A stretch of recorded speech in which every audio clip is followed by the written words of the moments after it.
So, anyone who knows me knows that I don't believe that you or I are broken. I don't believe that we need fixing.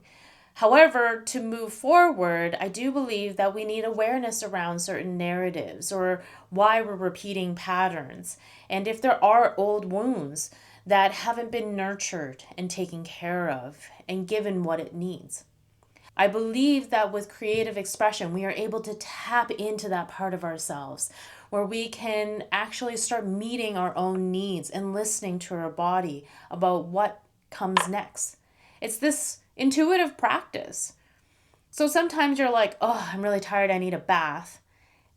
That was intuitively, your body saying that it needs a bath. However, a lot of us, we just keep on doing whatever it is. I end up doing the dishes or laundry and I forget about having the bath and not taking care of my needs. So, having these moments where we slow down and maybe sit in silence with ourselves or just be in our bodies, we're able to hear them better. We're able to listen. They're a little bit louder because it's very easy for our minds to dampen those little intuitive nudges. The goal here is by using spark prompts, we're able to explore those spaces within ourselves in a gentle way, using your own guidance to pull out answers within yourself. This brings us into a more calm space. And when we're feeling more grounded, we're able to start addressing any imbalances and kind of navigate between those places. That's what this community is for. I want to be able to hold that space for us where you can bring these things that have come up. If I was working through a prompt and I'm saying I have really hard time navigating with my mom and her boundaries, I drew this circle and I felt like I'm trapped within it. And that is just one way of noticing, like, okay, you're not free from this narrative. You're not free from this position that you're in right now. And we can work through that together. Don't worry, you have guidance here.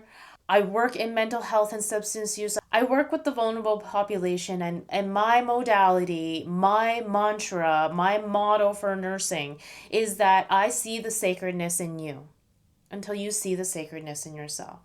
And when you see the sacredness in yourself, I still see the sacredness in you.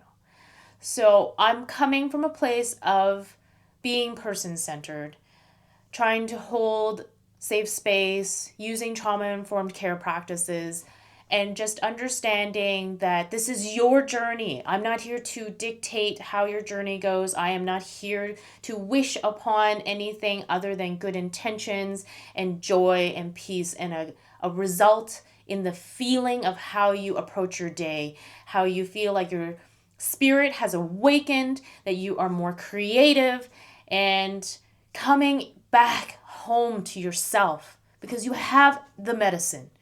You have the ability to heal yourself. I'm not sure if you've ever read Joe Dispenza. That's a good place to start if you're interested in a book. Before I go here, I want to touch base. I've highlighted in the section in the course where I noticed that there are three main primary imbalances that consistently seem to come up in individuals. One is the self-judge, the judger that says you're not good enough, that's not perfect, don't even try. It has that nagging voice all the time, talking down to us, making us feel unworthy, making us feel unmotivated, and taking away our power, our self-esteem. And that's hopefully something that you're able to release and let go of while you're here. It can often be times where you feel like you need to be perfect. And the issue with the self-judge is the fact that it makes you feel flawed. The next one is a heavy heart, because this is where a lot of us sit sometimes. And you feel the heaviness, it almost tightens in your chest, it's hard to breathe, it's hard to think, you can't concentrate. And that is like the sadness, the anxiety, the fear, and all of these mixed emotions around it, where you feel isolated, alone, lonely, and your heart is just heavy. That one comes up often.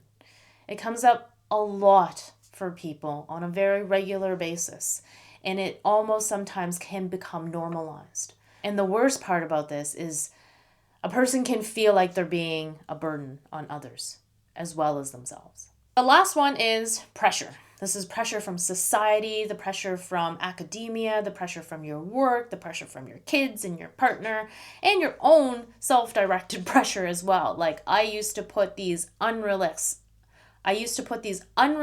expectations on myself, and it just did not make me feel any better. It just felt like I was crushed in the weight. What results from this is we abandon ourselves for others. So just to reiterate, the big primary three is the self-judge that makes us feel flawed, the heavy heart that makes us feel like we're a burden on others, and the last one is the pressure of life and circumstances that drives us to abandon ourselves and fill other people's cups and their needs. So thank you so much for being here and just feeling into what this journey is going to be like for you. Are there any of those spaces? I have a prompt that follows this. Thank you for taking the time to watch this video. If there were any imbalances that came up, maybe jot them down on a little post-it. We'll come back to them later.